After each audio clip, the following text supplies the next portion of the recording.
I'm here this morning with Joe Locatelli, who is our GAD, our GAD, Government Affairs Director at GLVAR, and we're going to talk about SB 256.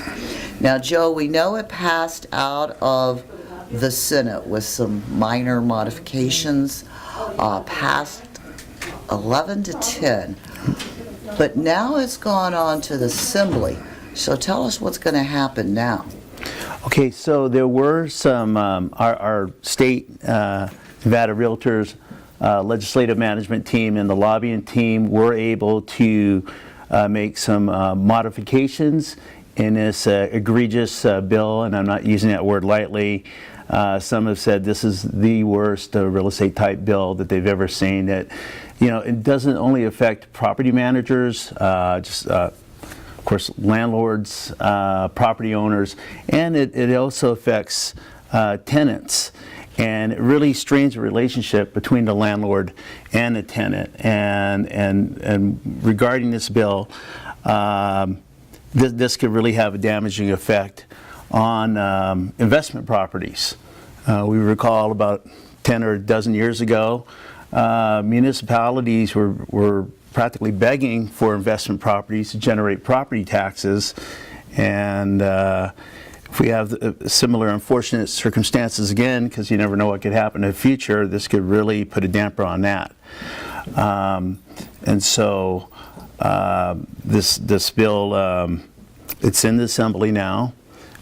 We are awaiting a hearing date on that, but we really need everybody to get out there and respond to these call for actions. I have some notes here. Do you have other questions?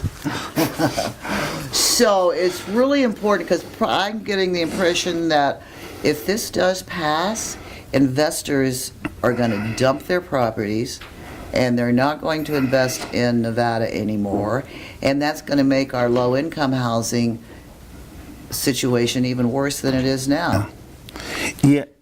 So a number of these legislators, I think they have good intentions with respect to affordable housing, but this does not help out with the affordable housing issue. If you send a message that you as a property investor that wants to rent out a long-term rental, and basically punishing those who want to rent out properties long-term, this is going to make a decrease in the amount of properties that can be rented, and now you have more people scrambling for housing.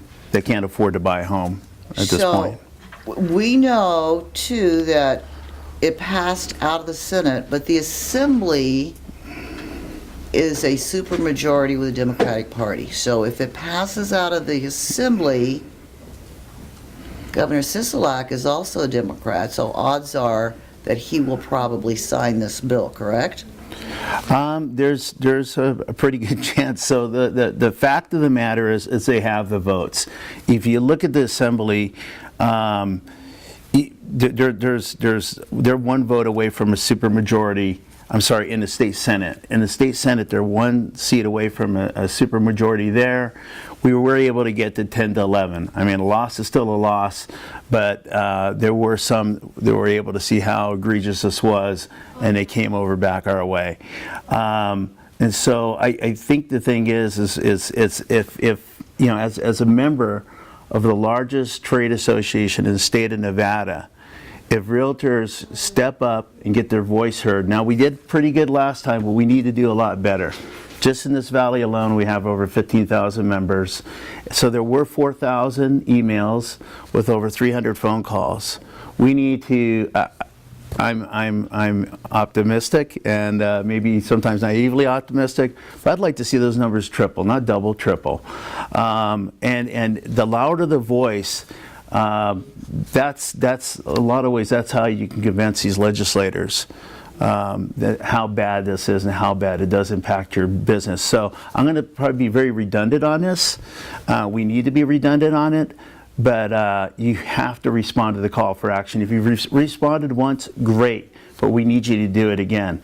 This bill is moving quickly, and within probably 2 weeks, this bill will be up for a vote again.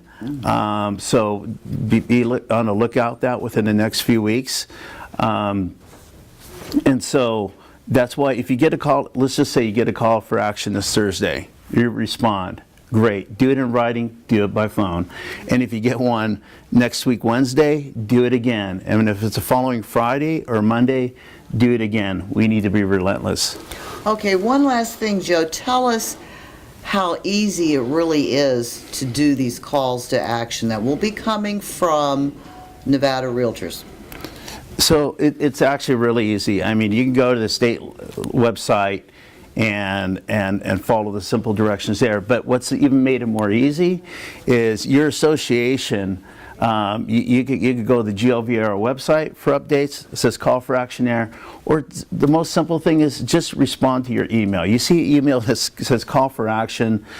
You click on that. There's going to be a little box. You click on that, and as we get further into this, and that's why, again, the importance of responding more than once, because one time could be a general one. It goes out to everybody. Then the next one could be targeted towards your assembly person. So that's why it's so important to do this multiple times. So please respond to your call for action if you're getting from President Carpenter, the Association in general, or the Nevada Realtors. Okay, so this is really important. If this passes, it could directly and drastically affect your business. If all the investors suddenly decide to dump their property, and all the investors you've been working with, or even yourself who may want to pick up a rental along the way, it's not going to be pleasant. So please, respond when you get the message. Respond every time you get the message. Thank you, Joe, for being with us. Okay, thank you for having me.